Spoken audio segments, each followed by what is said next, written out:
मात्र का प्रमुख होता है, और जो सरकार है इसका वास्तविक प्रमुख, बेटा ध्यान सुनते रहना, इसका जो वास्तविक प्रमुख है, इसका जो रियल हेड है, किसका रियल हेड? हमारी अपनी सरकार का जो रियल हेड है, जो वास्तविक प्रमुख है, वो वास्तविक प्रमुख कौन होता है? तो हमारी अपनी सरकार का जो वास्तविक प्रमुख है, रियल हेड है, वो रियल हेड प्रधानमंत्री और उनकी काउंसिल ऑफ मिनिस्टर होती है। क्या होती है बेटा? प्रधानमंत्री और उनकी काउंसिल ऑफ मिनिस्टर होती है, यानी प्रधानमंत्री और उनकी कौन होती है? मंत्री परिषद। कौन? मंत्री परिषद। अब जो प्रधानमंत्री और उनकी काउंसिल ऑफ मिनिस्टर है, ये कैसी हेड होती है? रियल हेड होती है, वास्तविक प्रमुख होती। और इसलिए हमारे यहाँ, ध्यान सुनना, इसलिए हमारे यहाँ ये व्यवस्था की गई कि आर्टिकल नंबर 52 के अनुसार भारत में एक राष्ट्रपति होगा। क्या कहा गया बेटा? तो आर्टिकल नंबर 52 से कहा गया कि भारत में एक राष्ट्रपति होगा। कहाँ होगा राष्ट्रपति? तो भारत में एक राष्ट्रपति होगा, ये कह दिया गया। कौन है आर्टिकल से? आर्टिकल नंबर 52 से कह दिया गया कि भारत में कौन होगा भैया? तो भारत में एक राष्ट्रपति होगा। There shall be a president in India. और मेरे भैया ध्यान सुनना, अनुच्छेद नंबर 53 में कहा गया, आर्टिकल नंबर 53 में कहा गया है, 53 में कहा गया है कि जो प्रेसिडेंट होगा वो संघ की कार्यपालिका, कहाँ की कार्यपालिका? संघ की कार्यपालिका का संवैधानिक प्रमुख होगा। यानी कैसा प्रमुख होगा? सुनना, संवैधानिक प्रमुख का मतलब कि ये कॉन्स्टिट्यूशनल हेड है, मने की नाम मात्र का प्रमुख है। कैसा प्रमुख है? नाम मात्र का प्रमुख है। कौन? राष्ट्रपति। कैसा प्रमुख है? नाम मात्र का प्रमुख। इसका मतलब हुआ कि जो वास्तविक प्रमुख होगा उसकी सलाह पर जो नाम मात्र का प्रमुख होगा वो अपने कार्यों को आगे बढ़ाएगा, अपने कार्यों को करेगा। तो नाम मात्र का प्रमुख होने का मतलब राष्ट्रपति किसके कहने पर? वास्तविक प्रमुख के कहने पर सारे कार्यों का निर्वहन करेगा। ये कौन सा आर्टिकल बोल देता है? 53। क्या बोलता है 53? 53 कहता है बेटा, आर्टिकल 53 ये कहता है कि जो नाम मात्र का प्रमुख है वो, यानी कौन? राष्ट्रपति, अपने सारे पदीय कर्तव्यों का निर्वहन किसकी सिफारिश पर करेगा? बोलो। तो वो करेगा प्रधानमंत्री और उनकी कैबिनेट की सिफारिश पर। क्या वर्ड मैंने यूज किया बेटा? तो यहाँ मैंने एक वर्ड यूज किया है कैबिनेट। ध्यान सुनो सारी एक एक बात, एकदम जिहन में बैठ जाएगी। किसके कहने पर अपने पदीय कर्तव्यों का निर्वहन करेगा? कैबिनेट के कहने पर। किसके कहने पर? तो वो कैबिनेट के कहने पर अपने पदीय कर्तव्यों का निर्वहन करता है। कौन? राष्ट्रपति। कौन है आर्टिकल्स के कारण? 53 क्या कहता है भैया?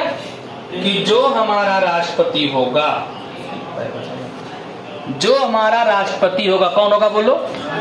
जो हमारा राष्ट्रपति होगा वो क्या करेगा बेटा? तो जो हमारा राष्ट्रपति है वो किसका निर्वहन? अपने पदीय कर्तव्यों का जब निर्वहन करेगा। किसका निर्वहन? पदीय कर्तव्यों का जब निर्वहन करेगा तो कैसे करेगा? तो वो जब अपने पदीय कर्तव्यों का निर्वहन करेगा, अपने पदीय कर्तव्यों को लेकर के चलेगा, तो किससे पूछ करके? किसकी सिफारिश पर? प्रधानमंत्री। किसकी सिफारिश बेटा? प्रधानमंत्री और उनकी कैबिनेट की सिफारिश पर सारा काम करेगा। अब सवाल ये उठता है, क्वेश्चन ये उठता है कि यहाँ कैबिनेट वर्ड आया बेटा, ध्यान सुनना मेरी बात को। यहाँ जो वर्ड आया बेटा, यहाँ जो शब्द हमने यूज किया है, ये वर्ड यूज किया है कैबिनेट। कौन सा शब्द यूज किया है? कैबिनेट के कहने पर। किसके कहने पर? कैबिनेट। और यहाँ जो काउंसिल ऑफ मिनिस्टर लिखा है ये तो मंत्री परिषद है। ये क्या है? मंत्री परिषद है। कौन सा है? तो ये तो मंत्री परिषद। अब ये फिर कैबिनेट क्या है? यहाँ ध्यान दो, जो बच्चा काउंसिल ऑफ मिनिस्टर होती है, जो मंत्री परिषद होती है, इस मंत्री परिषद में ध्यान सुनना एकदम, इस मंत्री परिषद में हमारे यहाँ 91वें संविधान संशोधन अधिनियम, कौन सा amendment? 91st constitutional amendment act. कौन सा अमेंडमेंट बोलो फिर से? 91वें संविधान संशोधन अधिनियम। कौन संविधान संशोधन? 91वें संविधान संशोधन अधिनियम 91st कॉन्स्टिट्यूशनल अमेंडमेंट एक्ट से ये कह दिया गया है कि जो हमारी काउंसिल ऑफ मिनिस्टर होगी, यानी जो हमारी मंत्री परिषद होगी, इस पूरे मंत्री परिषद में मैक्सिमम स्ट्रेंथ जो होगी ये लोकसभा के 15% हो सकती, जबकि मिनिमम स्ट्रेंथ इसको 12 होना चाहिए। ध्यान रखना बच्चा, 12 नंबर में है और मैक्सिमम वाला 15% है। यानी इस समय अगर हम देखें तो हमारे यहाँ जो 543 सांसद लोकसभा में हैं, उनके 15% के बराबर मंत्री कहाँ हो सकते हैं?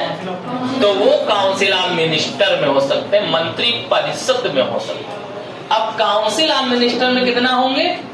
तो 15% मैक्सिमम आप लोकसभा और मिनिमम कितने? 12। ये कौन अमेंडमेंट से हुआ? 91वें अमेंडमेंट से हुआ। अब मंत्री परिषद फिर है क्या बच्चा? तो इस मंत्री परिषद में कुल 3 प्रकार के मंत्री होते हैं। कई प्रकार के मंत्री होते बोलो? तो मंत्री परिषद में कुल 3 प्रकार के मंत्री होते हैं और इन सबका प्रमुख पीएम होता है। कौन होता है? पीएम। सबका हेड कौन है? पीएम, प्रधानमंत्री। और जो 3 प्रकार के मंत्री होते हैं, इन 3 प्रकार के मंत्रियों में, इन 3 प्रकार के मिनिस्टर में सबसे पहली बात आप याद कर लो बेटा, कैबिनेट मंत्री। कौन से मंत्री? कैबिनेट। अंग्रेजी में इनको बस कैबिनेट मिनिस्टर कह देंगे। क्या बोल देंगे? Cabinet minister. दूसरे होते हैं राज्य मंत्री, यानी स्टेट मिनिस्टर। कौन मिनिस्टर? दूसरे होते हैं स्टेट मिनिस्टर। स्टेट मिनिस्टर बोले तो कौन हो जाएंगे? राज्य मंत्री। अब जो ये राज्य मंत्री होते हैं 2 प्रकार के, एक होते हैं राज्य मंत्री स्वतंत्र प्रभार और एक होते हैं राज्य मंत्री अधीनस्थ। जो राज्य मंत्री स्वतंत्र प्रभार होते हैं इनको इंडिपेंडेंट चार्ज कहा जाता है, और जो राज्य मंत्री अधीनस्थ होते हैं इनको सबऑर्डिनेट कहा जाता है। क्या कहा जाता है? सबऑर्डिनेट कहा जाता है। सबऑर्डिनेट माने? तो सबऑर्डिनेट माने अधीनस्थ। और तीसरे जो मंत्री होते हैं उनको उप मंत्री कहते हैं, अंग्रेजी में डिप्टी मिनिस्टर कहते हैं। क्या कहते हैं? तो डिप्टी मिनिस्टर कहा जाता है, उप मंत्री कहा जाता है। अब ध्यान देना, जो कैबिनेट मंत्री हैं ये सीधे पीएम के अधीन होते हैं, जो स्वतंत्र प्रभार है ये भी पीएम के अधीन होते हैं, जो अधीनस्थ होते हैं ये कैबिनेट के अधीन होते हैं, और उप मंत्री केवल ट्रेनिंग का पोस्ट है, ऐसा कोई चार्ज जल्दी इनको नहीं दिया जाता है। अब ध्यान सुनना मेरी बात, हमारा मुद्दा ये बताना, हमारा मुद्दा सिर्फ ये बताना। अब देखो, अब जो प्रधानमंत्री चाहें तो वह अपने सभी कैबिनेट मंत्रियों में से, ध्यान सुनना मेरी बात, किसमें से? यानी किसमें से नहीं लेना है? राज्य मंत्री उप मंत्री से किसी को नहीं लेना है। कहां से लेना है? सभी कैबिनेट मंत्रियों में से जौने कैबिनेट मंत्री को चाहें उनको इकट्ठा करके एक समूह बना लेते हैं, जिसमें 3, 4, 5, 6, ये डिपेंड करता है प्रधानमंत्री की मंशा पर। उतने ही मंत्री कैबिनेट वाले शामिल होते हैं और तब इनके ग्रुप को बेटा कैबिनेट कहा जाता है। क्या कहा जाता है बोलो? कैबिनेट। यहाँ मंत्री नहीं लगेगा, इसको हिंदी में क्या बोलते हैं? मंत्री मंडल बोलते हैं, इसको मंत्री परिषद नहीं बोलते। तो कहीं अगर आपको मंत्री परिषद लिखा मिलेगा बेटा, तो आपके मन में तुरंत भाव आना चाहिए कि वहां 3 मंत्री होंगे, कैबिनेट, राज्य और उप मंत्री। और जबकि कहीं आपको केवल कैबिनेट लिखा मिले, मैं जितनी बार आपको राष्ट्रपति बोलूंगा तो वहां हमेशा कैबिनेट वर्ड आएगा। हमेशा वर्ड कौन सा आएगा? कैबिनेट। तो कैबिनेट माने टॉप क्लास के कैबिनेट मंत्रियों का समूह। इसमें राज्य मंत्री और कौन मेरे भैया, उप मंत्री शामिल नहीं हो। और सारा काम, सारा निर्णय, यूं कहो कि in India the main decision making authority is cabinet. Bharat में सारे निर्णय लेने वाली संस्था कौन सी होती है? तो भारत में सारे निर्णय लेने वाली संस्था कौन सी होती है? कैबिनेट। सब कुछ यही करती है। और बाद में कैबिनेट क्या करती है बेटा? तो बाद में कैबिनेट इस मामले को, जो भी निर्णय ये ली होती है, वो इस काउंसिल ऑफ मिनिस्टर को अवगत करा देती, इनको बता देती। बाकी डिसीजन मेकिंग अथॉरिटी में प्ले नो रोल। कैबिनेट मंत्रियों में भी सारे कैबिनेट मंत्री रोल प्ले नहीं करेंगे। कौन प्ले करेगा? मैं, जो कैबिनेट में शामिल होगा। और कैबिनेट में शामिल कौन होगा बेटा? ये प्रधानमंत्री की मंशा पर निर्भर। जिसको चाहेंगे उसको इंक्लूड करेंगे, जिसको नहीं चाहेंगे उसको नहीं रखेंगे। बात मेरी समझे? तो मैं अभी जब बोलूंगा, कोई भी अभी जब हम लोग प्रेसिडेंट के सारे कार्य पढ़ेंगे, वहां मैं बार बार आपसे यही जिक्र करूंगा कि प्रधानमंत्री और उनकी कैबिनेट के कहने पे आपातकाल लगा, कैबिनेट के कहने पे ये काम किया गया। तो कैबिनेट जब मैं यूज करूं तो आपके जहन में तुरंत आना चाहिए ये कौन है? ये टॉप क्लास के कैबिनेट मिनिस्टर हैं, जिनको इकट्ठा करके क्या बना लिया गया? ग्रुप बना लिया गया। किसके द्वारा? प्रधानमंत्री के द्वारा। प्राय इसमें रक्षा, संचार, विदेश, गृह, इसमें वित्त, इसको शामिल रहेगा ना। टॉप काम वही होता है, तो सारे लोग शामिल रहे। लेकिन कोई जरूरी नहीं किसको रखना किसको नहीं रखना, ये कौन डिसाइड करेगा? तो ये प्रधान। समझ आया कि नहीं? आगे बढ़े। जैसे आप लोगों ने नाम सुना होगा, एग्जांपल दूं कि कभी कोई निर्णय होता है, मान लो कि वित्त मामले में कोई निर्णय लेना है, तो आप कहते होंगे कि इस काम को, इस बजट को CCEA की अनुमति मिल गई। कभी नहीं देखते तो क्या बोलते हैं? देखो, cabinet committee on economic affairs. क्या बोलेंगे इसको? Cabinet committee on economic affair, मतलब आर्थिक मामलों की कैबिनेट कमेटी ने, कौन है मामले के? आर्थिक मामले के कैबिनेट ने क्या कर दिया? इसको अप्रूवल दे दिया, इसको मंजूरी दे दी। किसने? कैबिनेट कमेटी ने। कहाँ की कैबिनेट कमेटी? Economic affairs. अब आई ना बात? तो कौन शामिल होगा? वही। तो अब मैं जब यहाँ जिक्र करने जा रहा हूँ, ध्यान सुनना बेटा।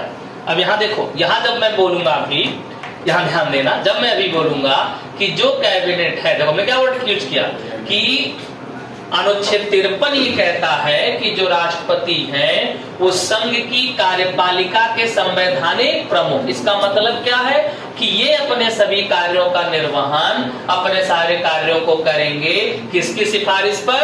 प्रधानमंत्री उनकी कैबिनेट की सिफारिश पर। किसकी सिफारिश पर? प्रधानमंत्री उनके कैबिनेट के कहने पे सारा काम कौन करेंगे? राष्ट्रपति करेंगे। कौन सा आर्टिकल कहता है? 53। इतनी बात समझ है? आगे बढ़े, कोई कंफ्यूजन?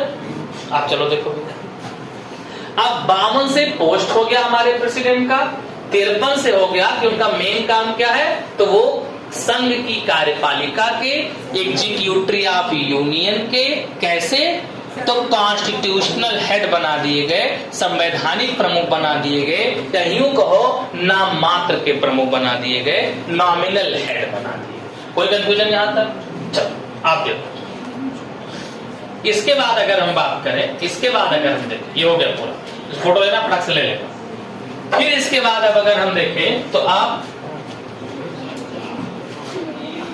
देखो बेटा, अब इसके बाद यहां ध्यान देना, इसके बाद अब हम देखें तो हमारे यहां जो राष्ट्रपति, ध्यान सुनो एक बात, ये राष्ट्रपति साहब पूरे देश में एकमात्र पोस्ट है। किसका? प्रेसिडेंट। तो जब राष्ट्रपति का पद एक है, अब हमने पढ़ा कि जो राष्ट्रपति साहब होंगे ये भी हमारे यहाँ कार्यपालिका में, ध्यान सुनते रहना एक बात, आगे समझा के आया हूं, नाम मात्र के प्रमुख, ये तो बताया। और हमारे कार्यपालिका में एक और हेड होते हैं, उनको कहते हैं वास्तविक प्रमुख। और वास्तविक प्रमुख के रूप में PM और उनकी कैबिनेट होती है। कौन होती है? PM और उनकी कैबिनेट वास्तविक प्रमुख। और नाम मात्र के प्रमुख हमारे प्रेसिडेंट साहब होते हैं। ध्यान सुनना एकदम अच्छे से। अब ये होते हैं, अब अभी हमने पढ़ा कि अनुच्छेद 53 ये कहता है कि जो हमारे प्रेसिडेंट साहब हैं वो पीएम और कैबिनेट की सलाह पर काम करेंगे। अब अगर प्रेसिडेंट भी डायरेक्ट मेथड ऑफ इलेक्शन से आए और जो मेरे भैया प्राइम मिनिस्टर हैं ये भी डायरेक्ट मेथड ऑफ इलेक्शन से आए, दोनों का निर्वाचन प्रत्यक्ष मतदान विधि से हो, मने की जनता सीधे वोट डाले और उसके बाद राष्ट्रपति भी चुने जाए और उसके बाद प्रधानमंत्री भी चुने जाए। अब आप बताओ, अगर दोनों लोग डायरेक्ट मेथड ऑफ इलेक्शन से चुन करके आएंगे और ऐसे में जो हमारे प्राइम मिनिस्टर हैं अनुच्छेद 53 का प्रयोग करते हैं, जब ये राष्ट्रपति को कोई सलाह देंगे, कौन? प्रधानमंत्री, कि हम आपसे ये अपेक्षा करते हैं कि आप ये काम कर लीजिए, तो अब आप बताइए जब दोनों का डायरेक्ट इलेक्शन हुआ होगा तो इस बात की प्रबल आशंका है कि ऐसे में प्रधानमंत्री के दी गई सलाह को कौन नहीं मानेगा? प्रेसिडेंट नहीं मानेगा। और अगर प्रेसिडेंट नहीं मानेंगे तो जो हमारे कार्यपालिका में 2 हेड बिठाए गए, वास्तविक और नाम मात्र, तो क्या ये नाम मात्र के बन के रहेंगे? नहीं रहेंगे। तो हमेशा कहां शुरू हो जाएगा? कन्फ्लिक्ट शुरू हो जाएगा, विवाद शुरू हो जाएगा, डिस्प्यूट शुरू हो जाएगा। बात समझ पा रहे? तो क्या शुरू हो जाएगा? विवाद शुरू हो जाएगा, डिस्प्यूट शुरू हो जाएगा और बहुत तगड़ा विवाद होगा, कभी कोई हल नहीं निकल पाएगा। ये सब इतना व्यवस्था होने के बाद भी एक आध बार ऐसा सुनने में मिलता है कि प्रेसिडेंट और प्राइम मिनिस्टर के बीच थोड़ा ही सही लेकिन अनबन की बातें आ ही जाती, कभी कभी, अभी नहीं, बहुत पहले कभी ऐसा सुनने को मिलता कि जैसे पंडित जवाहरलाल नेहरू और डॉक्टर राजेंद्र प्रसाद पदी मतलब की कार्यकाल को लेकर के समस्याएं थी, क्योंकि उस समय में दोनों का हिस्टोरिकल बैकग्राउंड जो रहा और आजादी से रहा, तो जो कद पंडित जवाहरलाल नेहरू का था लगभग वो एक डॉक्टर राजेंद्र प्रसाद था। तो ऐसे में कोई दोनों का विपक्षी नहीं मिला, तो ऐसे में राष्ट्रपति कार्यकाल कितना हो सकता है कितना नहीं हो सकता है इसको लेकर के बहुत डिस्प्यूट। ये तो स्वेच्छा से डॉक्टर राजेंद्र प्रसाद ने आगे अपने कार्यकाल को फिर नहीं लड़े, इलेक्शन नहीं पार्टिसिपेट की। अदरवाइज ऐसा सुना जाता है, ऐसी आशंका व्यक्त की जाती है कि पंडित जवाहरलाल नेहरू इस बात के लिए अमेंडमेंट करने वाले कि हम अमेंडमेंट करके ऐसा कोई नियम लगा देंगे जिसमें क्या प्रक्रिया क्या लगा देंगे कि अब जो राष्ट्रपति होगा केवल 2 बार 3 बार 4 बार जो लगाएंगे उतना ही बन सकता है। जैसे यूएसए में केवल 2 बार, लेकिन चूंकि उन्होंने स्वेच्छा से छोड़ दिया तो उसके बाद कुछ ऐसा विकल्प उठा नहीं तो लगाना नहीं पड़ा, क्योंकि आर्टिकल नंबर 57 कहता है, हमारे यहाँ क्या कहता है 57 कि पुनर्निर्वाचन के लिए पात्रता, यानी कोई एक व्यक्ति कई बार राष्ट्रपति निर्वाचित हो सकता है। ऐसा कोनो प्रोविजन हमारे यहाँ मैंडेटरी नहीं कि 2 बार के 3 बार के 4 बार, जितनी बार जीत पाए उतनी बार पाए, आई ना बात। तो ऐसे कंफ्लिक्ट थोड़ा थोड़ा सा राजीव गांधी और ज्ञानी जैल सिंह के बीच सुनने को मिलता है। जबकि राजीव गांधी और ज्ञानी जैल सिंह की कहानी मैं आपको आगे बताऊंगा कि राजीव गांधी जी जब प्रधानमंत्री बने तो ज्ञानी जैल सिंह ने ही उनको प्रधानमंत्री बनाया, जबकि जो कांग्रेस की अपनी वो थी मीटिंग थी उसमें प्रणब मुखर्जी जी को प्रधानमंत्री के रूप में सैंक्शन किया गया, लेकिन उन्होंने खुद ही बनाया और जब खुद वो बनाए बाद में कंफ्लिक्ट हो गया। तो उसमें सुनने को मिलता है कि ज्ञानी जैल सिंह ने राजीव गांधी जी के बारे में लिखा था कि मेरे हाथों के तरासे हुए पत्थर के सनम आज मैं खाने में बुद्ध के भगवान बने बैठे। ये किसके लिए था? तो उस कैबिनेट किचन कैबिनेट इस व्यवस्था को लेकर के। तो ऐसे थोड़े बहुत डिस्प्यूट जबकि इतनी अच्छी व्यवस्था तब हो जाते हैं, सिर्फ इतना समझाना चाहता हूं। और अगर दोनों के डायरेक्ट इलेक्शन करवा दिए गए तब तो कंफ्लिक्ट रहेगा, कभी व्यवस्था लागू नहीं हो पाएगी। इसलिए हमारे संविधान निर्माताओं ने तुरंत ये दिमाग लगाया कि जो नाम मात्र का प्रमुख है उसका डायरेक्ट इलेक्शन नहीं होना चाहिए। तो कैसा होना चाहिए? इनडायरेक्ट। अब आपके मन में सवाल ही उठना चाहिए, इलेक्शन ही ना कराए तो क्या दिक्कत है? इसलिए दिक्कत है मेरे भैया, मैंने पहले आपको समझा दिया है। यहाँ देखो कि जो प्रेसिडेंट साहब हमारे हैं वो प्रेसिडेंट हमारे क्या होंगे? तो हमारे प्रेसिडेंट राष्ट्र के भी तो प्रमुख हैं। और राष्ट्र के प्रमुख हैं, इसलिए इनका निर्वाचित होना अपरिहार्य है। क्यों अपरिहार्य बेटा इनका निर्वाचित होना? क्योंकि राष्ट्र का प्रमुख जब निर्वाचित होगा तभी वो देश गणतंत्र बनेगा, रिपब्लिक बनेगा।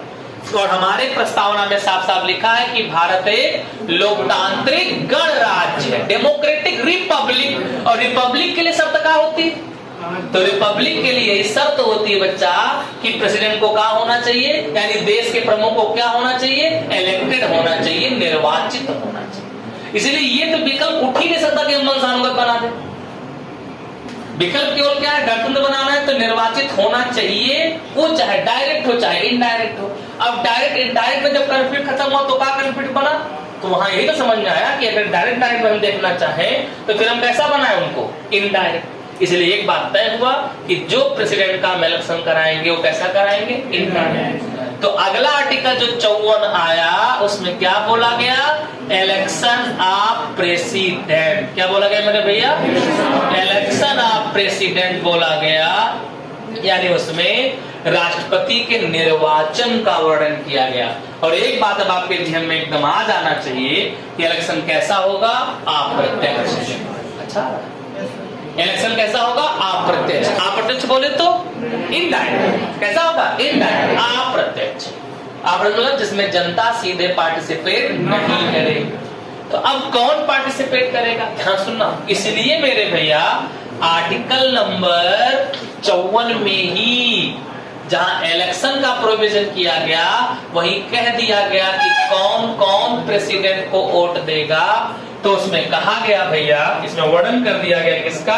इसमें वर्णन कर दिया गया इलेक्टोरल कॉलेज ऑफ प्रेसिडेंट, यानी राष्ट्रपति के निर्वाचक मंडल का वर्णन भी कौन आर्टिकल में? 54 में। सवाल पूछा गया।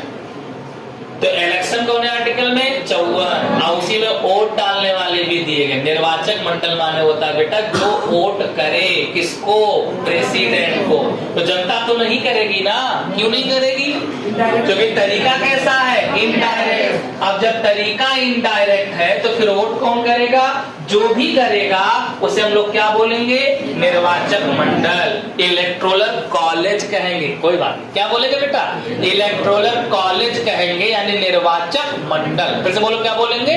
निर्वाचक मंडल बोलेंगे बेटा। और निर्वाचक मंडल में कौन कौन होगा? ये कौन आर्टिकल में? बोलो। 54। कौन आर्टिकल में? बोलो।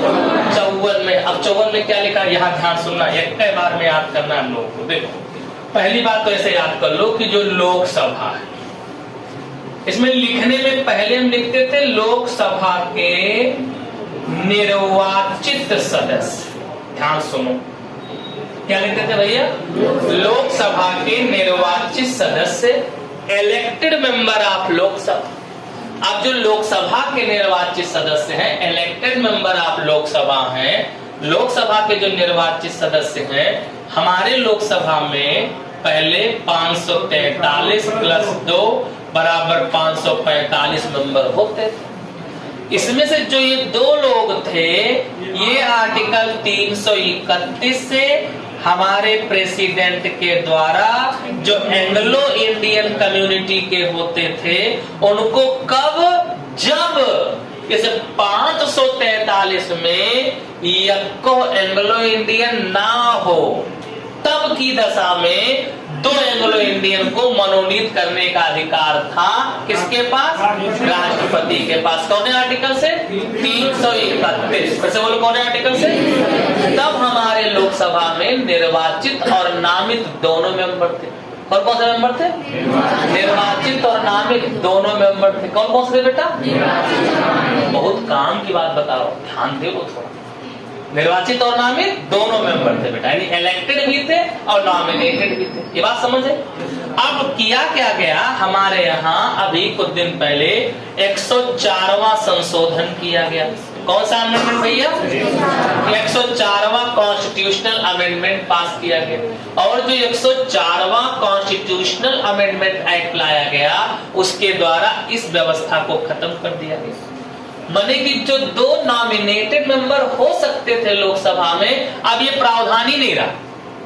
तो इसका मतलब जो 543 अभी हमारे लोकसभा में है, ये 543 के 43 सभी के सभी कहाँ है? निर्वाचित। आज के परिदृश्य से अगर देखेंगे तो अगर लिख दे हम कि लोकसभा के सभी, तो भी सही होना चाहिए। चूंकि अभी पेपर पिछले काफी पेस्ट आएगा, तो इस चीज को थोड़ा ध्यान रखना, टिक करते समय बेटा। आगे बढ़े आप। चलो फिर इसके बाद अगर हम देखते हैं तो दूसरा जो होता है वो होता है राज्य। अब जो राज्यसभा है, राज्यसभा के निर्वाचित ही आपको लिखने पे टिक करना, यहां सभी कबो टिक नहीं लगाना है। काहे नहीं लगाना? सुनो ध्यान से। हमारे राज्यसभा में इस समय है 245 और इस 245 में से 233 इलेक्टेड है और 12 नॉमिनेटेड होते हैं, नामित होते हैं। प्रेसिडेंट नॉमिनेट करता है बेटा इनको। कौन नॉमिनेट करते हैं? तो हमारे प्रेसिडेंट साहब इनका नॉमिनेशन करते हैं, नॉमिनेट करते हैं। और इनके नॉमिनेट होने के 4 आधार होते हैं। ऐसा कोई भी व्यक्ति जो विज्ञान में निपुण हो, ऐसा कोई व्यक्ति जो कला में निपुण हो, ऐसा व्यक्ति जो समाज सेवा में निपुण हो। किसमें निपुण बोलो? समाज सेवा में निपुण हो, या ऐसा कोई व्यक्ति जो साहित्य में निपुण हो। ध्यान रखना बेटा, निपुण का मतलब यहाँ कोनो पुरस्कार से नहीं है, निपुण का मतलब यहाँ कोनो डिग्री से नहीं, और ना ही कभी प्रेसिडेंट साहब ये आपको बताएंगे, ना कभी ये कहते हैं कि हमने इनको नॉमिनेट किया तो हमने विज्ञान देखा कि कला देखा, कि वो उनकी मर्जी, उनकी इच्छा पे निर्भर। बस आपको याद रखना है कि 4 बेस है बेटा। कै बेस है? पहला बेस क्या है? विज्ञान, यानी किसमें निपुण होना चाहिए? विज्ञान। अब इसके लिए जरूरी नहीं कि इनको कोनो विज्ञान का नोबेल मिला हो, ऐसा कुछ नहीं। समझ है?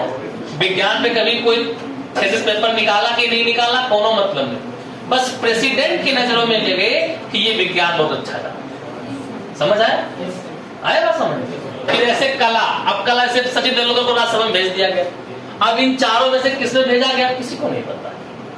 हम ये भी कयास लगा सकते हैं कि कलाइयों के सहारे मोड़ दिया 4 रन, ये भी कला है। चौका मारते थे, छक्का मारते थे। अब मैं जिताते थे तो समाज सेवा नहीं हो गया, समाज सेवा भी हो गया।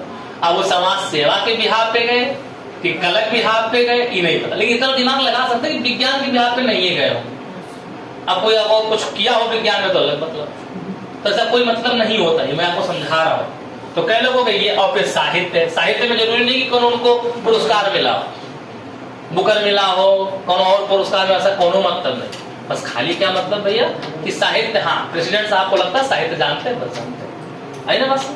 अब सुनना ध्यान से। अब 12 लोग नॉमिनेट होते हैं। वहां ये भी कोनो नियम नहीं है, वहां ऐसा भी कोई नियम नहीं है कि जो 12 लोग हैं, बेस 4 है, 1 2 3 4, तो ये नहीं हुआ कि 12 भागे 4 बराबर हर से 3 3 चाहिए। ये सब प्रेसिडेंट पे निर्भर। 1 से 3 करें, 4 करें, बढ़ाओ 21 कह दे, या हर सेक्टर से 2 2 ले लें, 4 4 ले लें।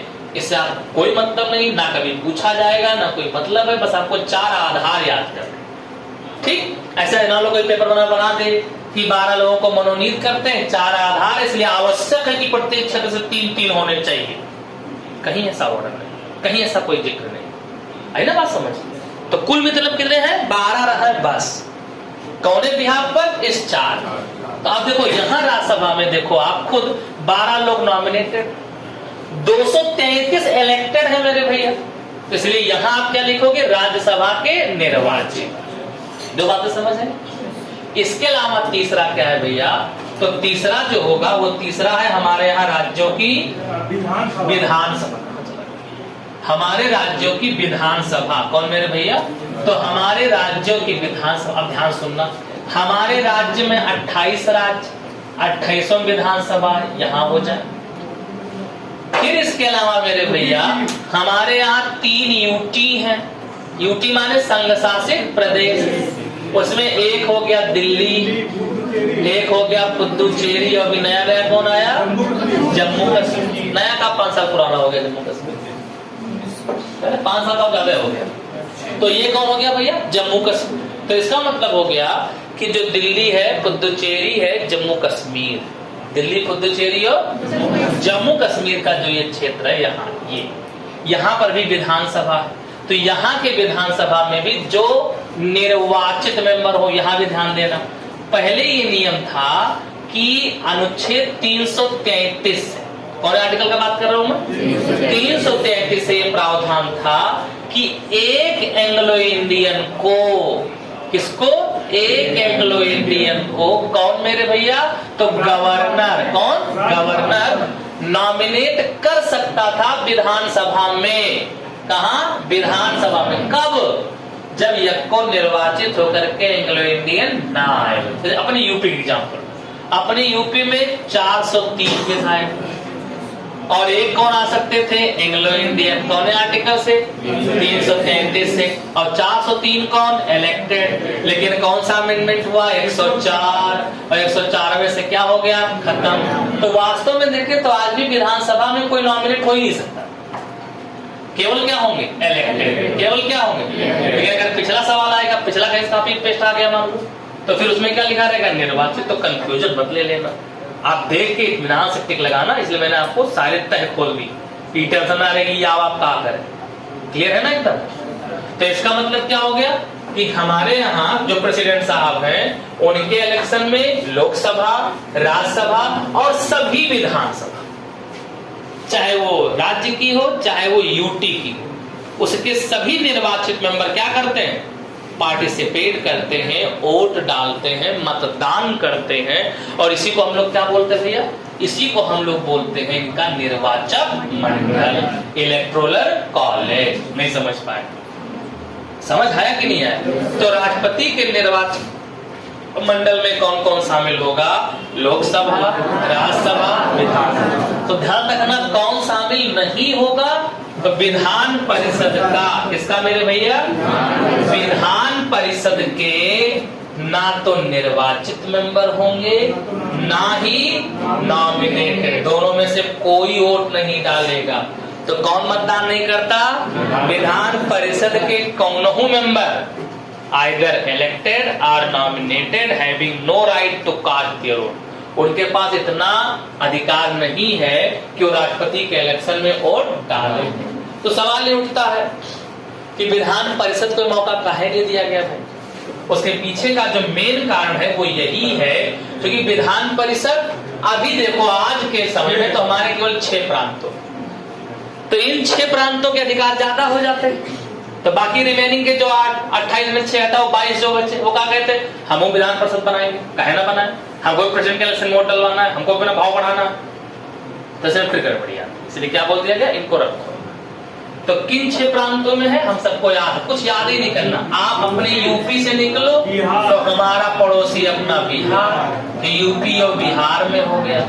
इसके बाद भैया कहां से निकलो, महाराष्ट्र से निकलो तो इसका पड़ोसी कर्नाटका हो, और अभी आंध्रा था, इसी को काट के तेलंगाना बनाया गया। तो सब पड़ोसी पड़ोसी हैं, यूपी, बिहार, महाराष्ट्र, कर्नाटक और आंध्र प्रदेश है बेटा, आंध्र प्रदेश और तेलंगाना। इन 6 जगहों पे खाली कहा है, विधान परिषद। क्या है मेरे भैया, विधान परिषद। तो ये लोग वोट नहीं डालने पाएंगे किसके इलेक्शन में, राष्ट्रपति के इलेक्शन में। तो वोट कौन कौन डालेगा, लोकसभा, राज्यसभा और विधानसभा के सभी निर्वाचित, क्लियर करना, सभी निर्वाचित मेंबर पार्टिसिपेट करेंगे।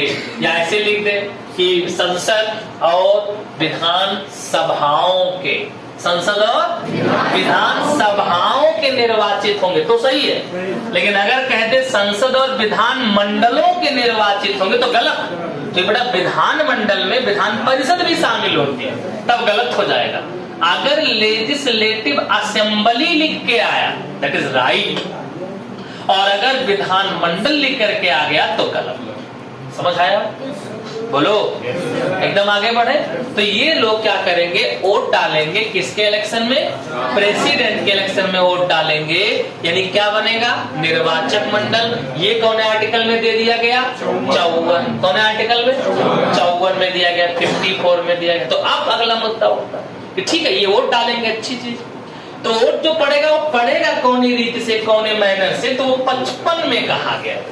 कौन आर्टिकल में, आर्टिकल 55 कहता है manner of election of president, राष्ट्रपति के निर्वाचन की रीति कौन आर्टिकल में है?